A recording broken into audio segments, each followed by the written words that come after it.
The one and only, the source of many, many bits of drama, the Rust for Linux project first began in 2020. Now, the initial plan was to get the first bit of code merged into the upstream kernel in August of 2022 with the 5.20 kernel, which then became the 6.0 kernel. That didn't happen. It actually happened in October of that same year in the 6.1 release. But at the time, it was intentionally kept quite minimal, just to make sure it fit into the kernel, it wasn't going to cause any additional issues, that if they needed to remove it, if it showed that it wasn't actually going to do anything productive, it could easily be stripped out without anything actually relying on it. From there, it didn't get stripped out. In fact, it has been used by many things after the fact. From there, the first Rust driver was accepted in December of 2023. Later, RISC-V architecture support was added for Rust, and then earlier this year, I talked about this in a separate video, we had the Google Rust binder driver, which is used inside of Android. And there is a lot of other drivers that at this point haven't yet been accepted upstream, but are really, really depending on Rust being there. This is something that a lot of developers in the kernel, a lot of them have issues with, and that's absolutely true, but the ones who do want it to be there are doing a lot of work to make it actually happen. And now the experiment is finally over, the experiment is done, because Rust is now a permanent addition of the kernel, the successful end of the kernel Rust experiment. The topic of the Rust experiment was just discussed at the annual Maintainers Summit. The consensus among the assembled developers is that Rust in the kernel is no longer experimental. It is now a core part of the kernel and is here to stay. So the experimental tag will be coming off. Congratulations are in order for all of the Rust for Linux team. This was covered by LWN, and there is a separate article we'll get to in just a bit. Now, if you just barely pay attention to Rust for Linux, you would know it has not been without its problems. And I don't just mean people that don't like the Rust language, who are like, oh, Rust, bad, Rust is a cult. I'm not in a cult, I just think everybody else is in a cult, even though I don't want to address any of the technical issues. I don't mean that. I mean, there have been legitimate issues that have slowed down the project in some ways. For example, in 2024, when Wedson Almeida Filho stepped down as one of the maintainers of the project, and this is someone who was basically here from the start. I am retiring from the project after almost 4 years. I find myself lacking the energy and enthusiasm I once had to respond to some of the non-technical nonsense, so it's best to leave it to those who still have it in them. To the Rust for Linux team, thank you. You are great. It was a pleasure working with you all. The times we spent discussing technical issues, finding ways to address soundness holes, etc. was something I always enjoyed and looked forward to. I count myself lucky to have collaborated with such a talented and friendly group. I wish all success to the project. I truly believe the future of kernels is with memory-safe languages. I am no visionary, but if Linux doesn't internalize this, I'm afraid some other kernel will do to it what it did to Unix. Lastly, I'll leave a small 3-minute 30 sample for context here. This is a clip you've probably seen before, and to reiterate, no one is trying to force anyone else to learn Rust, nor prevent refactorings of C code. So this is the talk that says Kent Overstreet, but Kent wasn't actually there to do the talk. This was somebody having some concerns with the adoption of Rust bindings, and basically making the argument that if Rust bindings are brought into the kernel as a first-party member, that would slow down C developers' abilities to go and modify the C code, as they need to worry about Rust code that they're not involved in writing. I've showed this on the channel multiple times before, but I'll leave it linked in the description down below, and I highly recommend you go and listen to it, because I think both sides here have some legitimate concerns, but a lot of those concerns get drowned out by sort of the extremes on both sides that say Rust is the only way to do things, C is the only way to do things, and a lot of people in the middle just have a hard time listening to people that actually have real legitimate concerns. And more recently, another maintainer stepped down, that being Alex Gaynor. I've long since stopped having the time to contribute code or reviews. This acknowledges that. Jeffrey Thomas and I created the Linux kernel module Rust project at PyCon in 2018 as an experiment to see if we could make it possible to write kernel modules in Rust. The Rust for Linux effort has far exceeded anything we could have expected at that time. I want to thank all of the Rust for Linux contributors past and present who have helped make this a reality, and in particular Miguel, who really transformed this project from an interesting demo to something that could really land in mainline. So at this point, they're at one maintainer. That doesn't mean one contributor. I've seen some confusion about that. No, there's more people that contribute code than just this singular person, but the project leader for the Rust for Linux effort is a singular person. Is that a bad thing? Yes, because the whole bus factor stuff. Is it the end of the world? Not really. There's a lot of parts of the kernel that have a singular maintainer. Following this LWN piece from earlier, we have this email to the LKML. Rust, conclude the Rust experiment from Miguel. The Rust support was merged in 6.1 into mainline in order to help determine whether Rust as a language was suitable for the kernel, i.e. worth the trade-offs, because obviously bringing your second language into the kernel is going to have some technical challenges. It's going to have some social challenges because there's going to be people that don't want to deal with it. There's going to be some procedure challenges. How do you handle actually building the kernel now? What do you do to ensure that, bugs are being handled correctly? How do you ensure that testing is being done correctly? All of these things are difficult problems that all have their own way to be solved and all have to be solved, especially when you're dealing with something as important as the Linux kernel. And since the experiment is over, this section has now been removed from the documentation. Again, mentioning merged in 6.1, currently the Rust support is primarily intended for kernel developers and maintainers interested in Rust support, so that they can start working on abstractions and drivers, as well as helping the development of infrastructure and tools. If you are an end user, please note that there are currently no in-tree drivers and modules suitable or intended for production use, and that the Rust support is still in development/experimental, especially for certain kernel configurations. There are already drivers out there in production. On Android, for example, there is already a driver being used on Android. There is a bunch of other random little drivers. There's a bunch of GPU driver stuff being worked on. This point here is just not really true anymore. Now, you might not be running any Rust code on your system. You might not be using a Rust driver, but it's not true to say that there are none in production. Obviously, this does not mean that everything works for every kernel configuration, architecture, toolchain, etc., or there won't be new issues. There is still a ton of work to do in all areas, from the kernel to upstream Rust, GCC, and other projects. And in fact, certain combinations, such as mixed GCC LLVM builds and the upcoming GCC support, are still quite experimental, but getting there. The Rust experiment is over. Rust has been deemed a useful part of the kernel. That does not mean that everything involving Rust has been finished and the implementation is now suddenly perfect.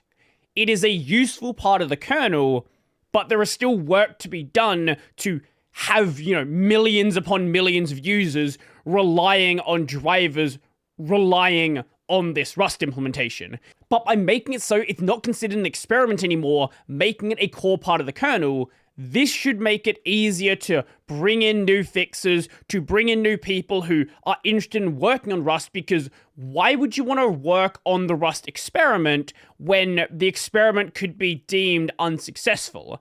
Now that it's not an experiment, this gives you some stability that this is going to be around long term, and you can work on this project, you can make improvements to it, and they're actually going to mean something. I hope this signals commitment from the kernel to companies and other entities to invest more into it, e.g. into giving time to their kernel developers to train themselves in Rust. Thanks to the many kernel maintainers that gave the project their support and patience throughout these years, and to the many other developers, whether in the kernel or in other projects, that have made this possible. I had a long list of 173 names in the credits of the original pool that merged the support into the kernel, and now such a list would be way longer, so I will not even try to compose one one. But again, thanks a lot, everybody. Again, as I was saying earlier, whilst Miguel might be the main maintainer of the Rust for Linux project, he's not the only contributor. There is a bunch of other people, like most other parts of the kernel. There are some parts where it's basically nobody, but most important parts of the kernel,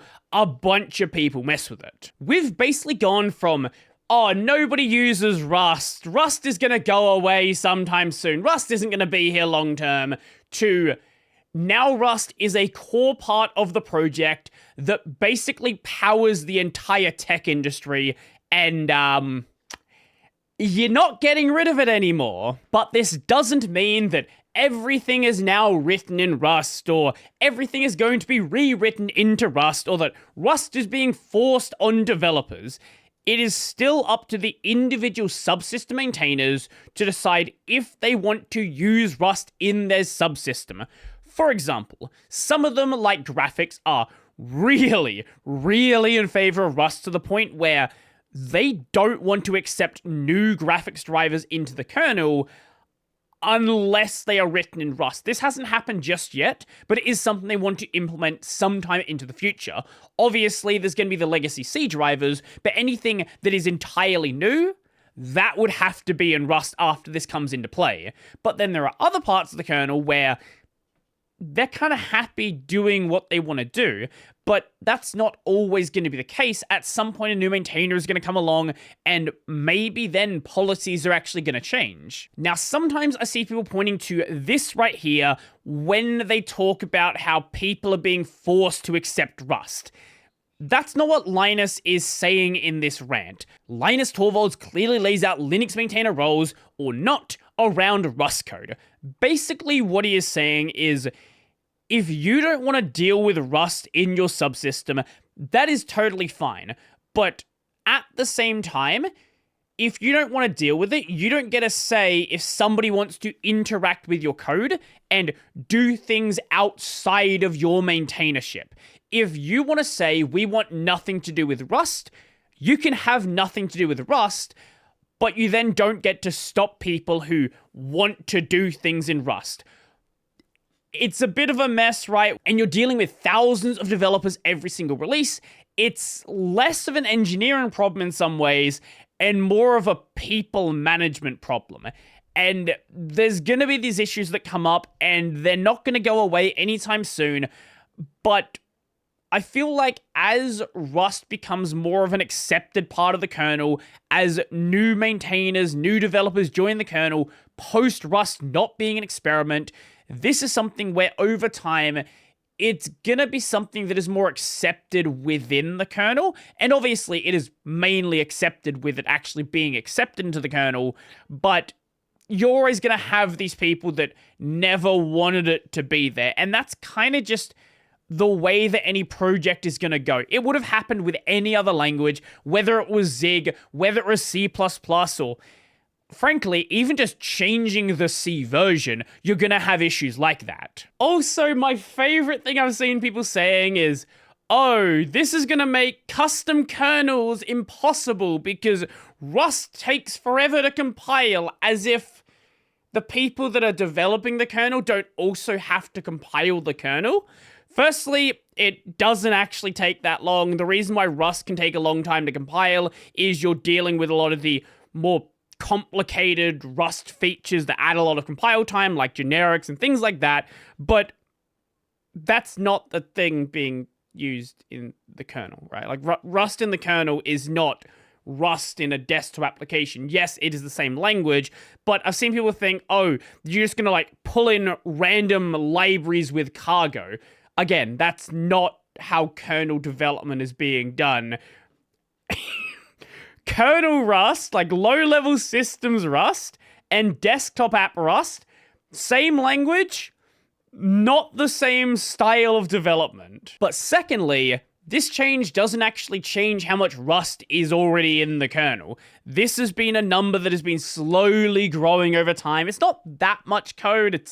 I think it's still under 100,000 lines of code, but most of the code in the kernel you aren't running on your system. There is millions of extra lines of code that you don't actually have because they're not relevant to your system. If you have an x86 64 system, you probably don't have the ARM support or the RISC-V support or the PowerPC support or a bunch of other support that is just not relevant to what you're doing. And the same thing is going to happen with Rust as well. If it is relevant to something you're doing on your system, it's going to be compiled into your kernel. If it's not, it's not. And we are still a long way away from Rust being anywhere near close to the main language in the kernel, or even just being, like, a major part of it. I think my favorite thing I've seen is, why doesn't Linus stop this? How dare Linus Torvalds just let Rust get involved in the kernel? He should have put a stop to this already. I hate to break it to you, but Linus actually agrees with Rust in the kernel, and yes, early on there were issues, and yes, there's issues with the whole, like, Rust format checking stuff, and yeah, you have Linus taking issues with various things that are being done. But overall, he thinks the experiment was a good idea, and is actually improving the kernel. I didn't say it. In fact, he actually thinks now it's kind of a necessity to the kernel going forward, and it's something the kernel needed to do. Again, I didn't say it. Now, LWN has a follow-up post regarding the Rust experiment, the state of the kernel Rust experiment. The ability to write kernel code in Rust was explicitly added as an experiment. If things did not go well, Rust would be removed again. I've seen some people say, oh, but did you think that the experiment would ever fail and they would remove the code? Well, yeah, that's what the word experiment means. The reason why it didn't get removed is because it was successful. Like, there's this now conspiracy that, like, it was never actually an experiment and it was being forced in from the start because it didn't fail. So you see the result of it succeeding, therefore there was no chance it could ever fail. I love Rust discourse, by the way. I'm actually kind of sad it's no longer an experiment, because it means that some of this discourse is gonna die down. But hey, at least we still have it in the desktop app space. The arguably unsurprising conclusion was the experiment is indeed a success, but there were some interesting points made along the way. As I mentioned earlier, there is the Rust binder driver for Android. There's also the Nova driver for NVIDIA GPUs. That is a work in progress. This is for, I believe, post-Turing cards, so 16 series, 16 and 20 are basically the same thing. 16 series and later. Also the fact that Android 16 systems are using the 6.12 kernel, shipping with the Rust-written Ash mem module. The Debian project finally decided to actually enable Rust in their kernel builds that are showing up in the Forky release. I don't know what that is in reference to. Debian release, if you don't know, are all related to, like, Pixar characters. I don't actually know what the deal with that one is. If someone knows, let me know. The amount of Rust code in the kernel is exploding, having grown by a factor of 5 over the last year. When there is not much code, growing by a factor of 5 is not that difficult. There has been an increase in the amount of cooperation between kernel developers and the Rust language developers, giving the kernel project significant influence over the development of the language itself. The Rust community, he said, is committed to helping the kernel project. And this makes sense because the kernel is obviously the biggest project involved with Rust. Yes, there are other really big projects as well, but again, the Linux kernel powers most of the tech industry. The Rust CodeGen GCC effort, which grafts the GCC code generator onto the Rust C compiler, is progressing. Meanwhile, the fully GCC-based GCCRS project is making good progress. GCCRS is now able to compile the kernel's Rust code, not correctly, but it can compile it. The GCCRS developers see building the kernel as one of their top priorities, and there should be some interesting news sometime next year. With regards to the Rust language version, because again, people are like, oh, well, Rust moves incredibly quickly. How are you gonna make it so you can actually build a kernel that works? Basically, they just rely on the version that Debian ships, and then updates it every 6 to 12 months. And this might change. Maybe they log back to an older version, maybe they do something else, but that right now is the direction they are going. Airly, that being Dave Airly from Red Hat, suggested making an announcement on April 1st that the experiment had failed. I do appreciate the fact that at least some people in the kernel have a bit of a sense of humor. That would have been the funniest shit, and I can only imagine the kind of stories we would get from that. More seriously, he said, removing the experimental tag would help people argue for more resources to be directed toward Rust in their companies.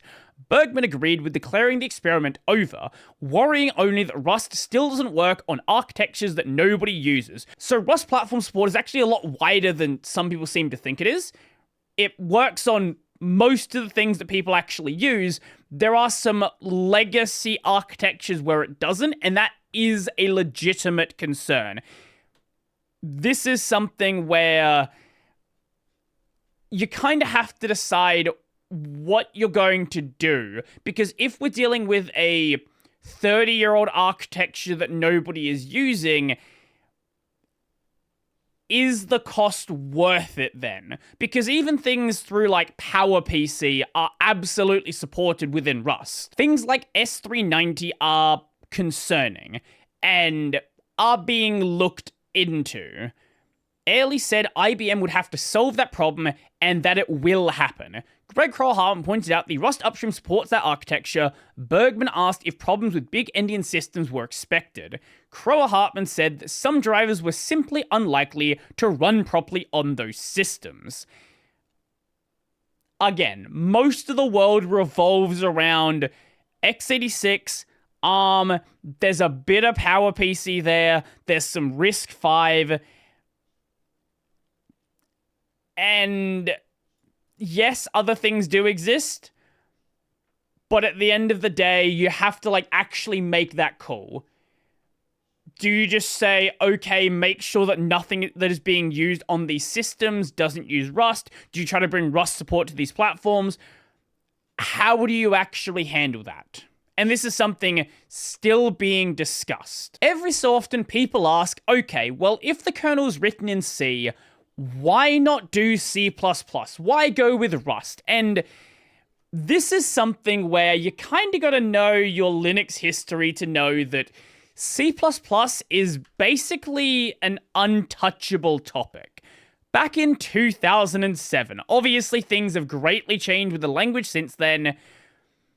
C++ is a horrible language. It's made more horrible by the fact that a lot of substandard programmers use it, to the point where it's much, much easier to generate total and utter crap with it. Quite frankly, even if the choices of C were to do nothing but keep the C++ programmers out, that in itself would be a huge reason to use C. And there's a whole big rant here and the whole big thread about why that was just not going to be accepted. Now again, the language is a lot better than back then. There's a lot more bigger ecosystem, more developers using it seriously, but trying to retouch that topic is very difficult in the kernel.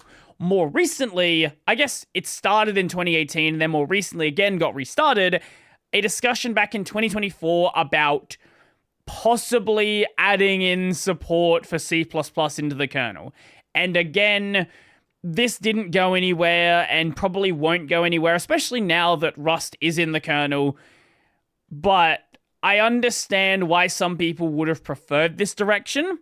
It's just very difficult to touch that after what happened long in the past, as a lot of those people are still working in the kernel, notably Torvalds, and yeah, that's a difficult thing to retouch. Not impossible, but unlikely.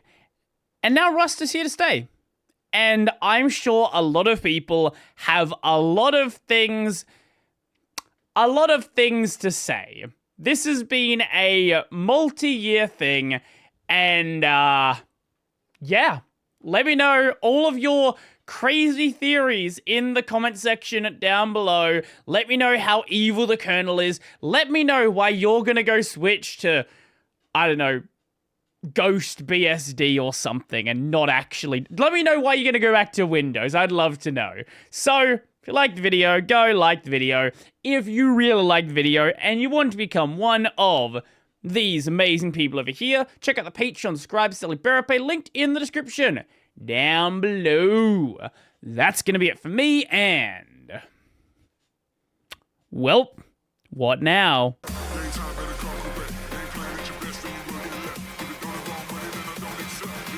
Money that I don't accept.